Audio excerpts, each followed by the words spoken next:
भाद्रपद मास के शुक्ल पक्ष की चतुर्थी तिथि की रात में चंद्रमा के दर्शन करने से बचना चाहिए। इस दिन चंद्रमा के दर्शन करने से मिथ्या कलंक यानी झूठा आरोप लगता है।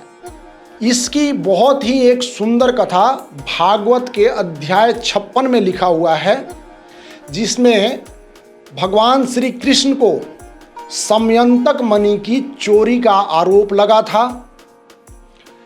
भगवान सुखदेव जी महाराज राजा परीक्षित को भागवत सुनाते हुए कहते हैं कि हे राजन, भाद्रपद मास के शुक्ल पक्ष की चतुर्थी तिथि को चंद्रमा के दर्शन करने के कारण श्री कृष्ण को भी कलंक का सामना करना पड़ा। राजा परीक्षित ने पूछा कि हे ब्रह्मऋषि, ऐसा क्या घटित हुआ? भगवान कृष्ण ने ऐसा क्या कर दिया जिसके कारण उनको कलंक का सामना करना पड़ा, उनको मिथ्या आरोप का सामना करना पड़ा? यह कथा सुनने की मेरी इच्छा है, कृपया करके मुझे बताएं। सुखदेव जी महाराज कहते हैं कि हे परीक्षित सुनो, प्राचीन समय में राजा सत्रजीत नाम का एक राजा था। राजा सत्रजीत सूर्यदेव का अनन्य भक्त था। उसने सूर्यदेव की कठिन तपस्या की और सूर्यदेव को प्रसन्न कर लिया। सूर्यदेव अपने भक्त सत्रजीत के तपस्या से इतने अधिक प्रसन्न हुए कि उन्होंने उसे समयंतक मणि भेंट कर दी। समयंतक मणि जो स्वयं सूर्य भगवान अपने गले में धारण करते हैं। सुखदेव जी महाराज कहते हैं कि हे राजा परीक्षित, राजा सत्रजीत वह समयंतक मणि गले में पहने हुए स्वयं सूर्यदेव के समान तेजस्वी दिखाई देता था। उस मणि की चमक से राजा सत्रजीत को पहचानना कठिन हो गया था। जब लोग राजा सत्रजीत को दूर से देखते थे तो उसके तेज के कारण दिखना बंद हो जाता था और लोग राजा सत्रजीत को सूर्यदेव समझ बैठते थे। ऐसी चमक उस मणि में थी। राजा सत्रजीत ने समयंतक मणि को अपने भवन के मंदिर में विधि पूर्वक पूजन करके स्थापना करवा दी। यह मणि प्रतिदिन 8 भर सोना देती थी और इस मणि को आशीर्वाद था कि जहां इस मणि की स्थापना करके पूजा की जाएगी वहां पर अकाल, महामारी, विपत्ति, सर्प का भय, रोग, अशुभ वस्तुएं अथवा दुष्ट व्यक्तियों का भय नहीं रहता था।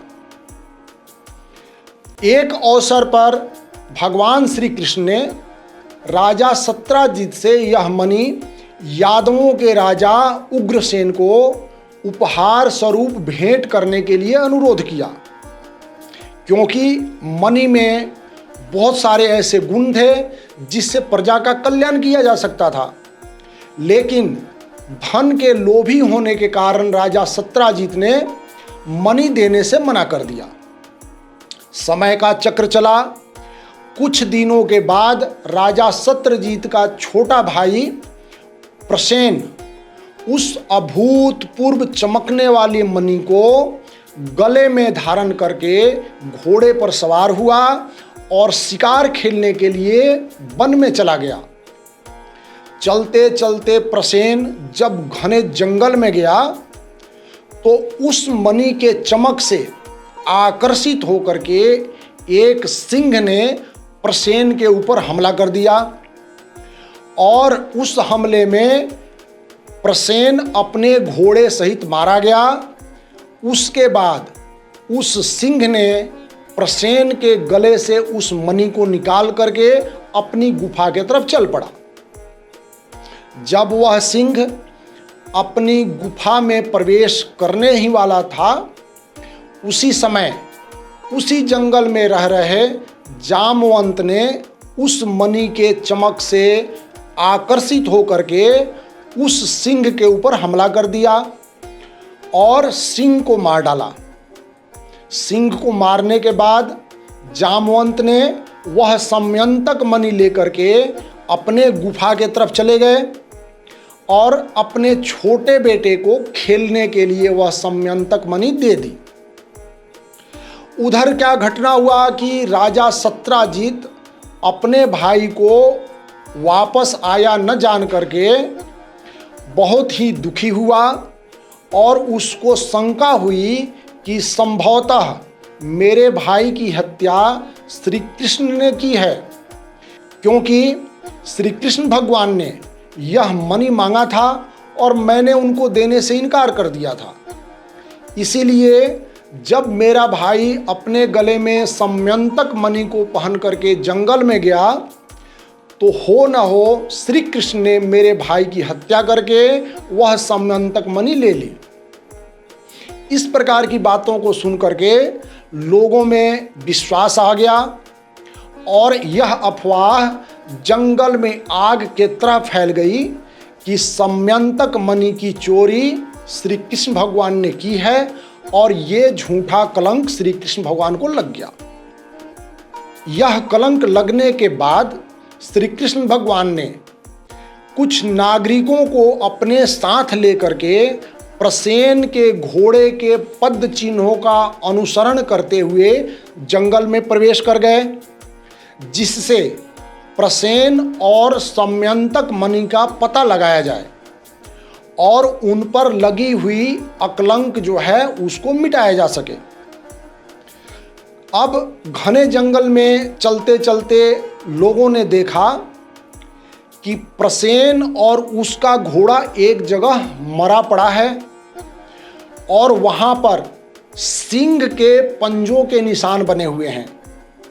अतः शंका हुई कि हो न हो प्रसेन और उसके घोड़े को सिंह ने मार डाला और मणि लेकर के चला गया हो। अतः यहां से लोगों ने सिंह के पद चिन्हों का पीछा करते हुए आगे बढ़ने लगे। काफी आगे जाने के बाद जंगल के बीचों बीच एक जगह सिंह मरा हुआ पड़ा था और वहां भालू के पद चिन्ह बने हुए थे। अतः यहां से भालू के पद चिन्हों का पीछा करते हुए लोग आगे बढ़ने लगे, क्योंकि उनके मन में ये शंका हुई कि हो न हो यहाँ पे इस सिंह को भालू ने मार दिया है और मणि लेकर के आगे चला गया। अब लोगों ने उस भालू के पद चिन्हों का पीछा करते हुए जंगल में और प्रवेश किया। ऐसे आगे बढ़ते बढ़ते वो एक भयंकर गुफा के दरवाजे पे जा पहुंचे। गुफा बहुत ही भयंकर थी। श्री कृष्ण भगवान ने सभी नागरिकों को गुफा के बाहर रह करके प्रतीक्षा करने का निर्देश दिया और स्वयं अकेले ही भालुओं के राजा के गुफा में घुस गए। यद्यपि वह भयानक और अंधकार से भरी हुई गुफा थी, तद्यपि कृष्ण भगवान उसमें प्रवेश किए और दरअसल यह गुफा राम भक्त जामवंत की गुफा थी। श्री कृष्ण भगवान जब अंदर गए तो उन्होंने देखा कि उस उत्तम समयंतक मणि से वहां पर एक बालक खेल रहा है। श्री कृष्ण ने जब उस बालक से वह मणि लेनी चाहिए, तब वह बालक और बालक के सेवादार भयभीत होकर के चिल्लाने लगे। यह सुनकर के क्रोधित जामवंत, जो वीरों में श्रेष्ठ थे, क्रोध में भर करके भगवान कृष्ण के ऊपर टूट पड़े। वस्तुतः क्रोध के कारण वह कृष्ण को पहचान नहीं पाए और कृष्ण को एक साधारण व्यक्ति समझ करके युद्ध करने लगे। अब दोनों के बीच घमासान युद्ध शुरू हुआ, यानी भगवान श्री कृष्ण और जामवंत में घमासान युद्ध शुरू हो गया। दोनों की बीच की लड़ाई बहुत ही उग्र थी। वे हथियारों से, बड़े बड़े चट्टानों से, पेड़ों से, शस्त्रों से एक दूसरों के गिराने की कोशिश करने लगे और गुत्थम गुत्था हो गए। इस प्रकार श्री कृष्ण भगवान और जामवंत जी में 28 दिन रात निरंतर युद्ध होता रहा, जिसमें एक दूसरे पर वज्र के समान कठोर प्रहार करते रहे। मल्ल युद्ध होता रहा और मुष्टि प्रहार होता रहा। जब 28 दिनों तक युद्ध समाप्त नहीं हुआ और बिना खाए पिए युद्ध चलता रहा, तब जामवंत को आत्मज्ञान हुआ कि इस धरती पे ऐसा कौन है जो मुझसे 28 दिनों तक बिना खाए पिए युद्ध कर सकता है, क्योंकि जामवंत स्वयं ब्रह्मा के अंशावतार थे। इस प्रकार जामवंत को जब आत्मज्ञान हुआ और कृष्ण भगवान में भगवान विष्णु और श्री राम के रूप को देखा, तब उन्होंने युद्ध बंद किया और जामवंत ने श्री कृष्ण के शरणागत होकर के उनकी विभिन्न प्रकार से स्तुति की। उसके बाद जामवंत ने श्री कृष्ण भगवान की परीक्षा लेने के लिए अपने शरीर को स्पर्श करने के लिए कहा, क्योंकि रामावतार में जब युद्ध के बाद शाम को सेना वापस आती थी तो भगवान राम अपने हाथ के स्पर्श मात्र से सबको नया शरीर और प्रफुल्लित कर देते थे। उसी की परीक्षा लेने के लिए जामवंत ने श्री कृष्ण को अपने शरीर को स्पर्श करने के लिए आग्रह किया। श्री कृष्ण ने करुणा करके जामवंत के शरीर का स्पर्श किया, जिससे युद्ध की सारी थकान, घाव और पीड़ा दूर हो गई और परम दया के पात्र श्री कृष्ण ने अत्यंत कृपा करके अत्यंत स्नेहपूर्ण वाणी में बोले कि हे जामवंत, मैं और द्वारका के नागरिक इस समयंतक मणि के लिए आपकी गुफा के द्वार पर आए थे। मैं इस समयंतक मणि के कारण अपने विरुद्ध लगाए गए मिथ्या आरोप, प्रसेन की हत्या और मणि के हरण के कलंक को पूर्णतः मिटाने के लिए इस गुफा के अंदर आया हूँ, जिससे मुझ पर लगा मिथ्या आरोप और कलंक हट सके। इन बातों को सुनकर के जामवंत प्रसन्न हुए और प्रसन्नतापूर्वक अपनी पुत्री जामवंती का विवाह भगवान श्री कृष्ण के साथ किया और समयंतक मणि उपहार स्वरूप उन्हें अर्पित कर दिया। उधर गुफा के बाहर 12 दिन तक प्रतीक्षा करने के बाद भी जब लोगों ने देखा कि श्री कृष्ण गुफा में प्रवेश तो कर गए, लेकिन 12 दिन बीत चुके हैं, वापस नहीं लौटे, तो उनके साथ आए हुए लोग उस गुफा के द्वार को बंद करके दुखी होकर के वापस द्वारका लौट गए।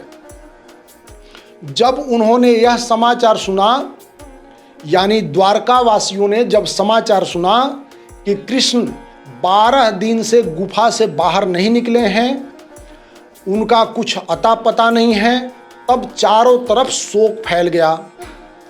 परंतु 28 दिन बाद श्री कृष्ण अपनी पत्नी जामवंती और समयंतक मणि के साथ पुनः वापस आए, जिससे सभी नागरिक प्रसन्न और रोमांचित हो उठे। उसके बाद सत्राजित को राजसभा में बुला करके राजा उग्रसेन के सामने श्री कृष्ण भगवान ने समयंतक मणि की प्राप्ति कैसे हुई इसकी पूरी कथा सुनाई और समयंतक मणि राजा सत्राजित को सौंप दिया। इस प्रकार सच्चाई सामने आने पर राजा सत्राजित अत्यंत लज्जित हुए और अपने अपराध के लिए उन्होंने क्षमा याचना किया। तत्पश्चात यानी उसके बाद राजा सत्राजित ने अपनी पुत्री सत्यभामा का विवाह भगवान श्री कृष्ण से किया और समयंतक मणि भगवान को उपहार स्वरूप अर्पण कर दिया।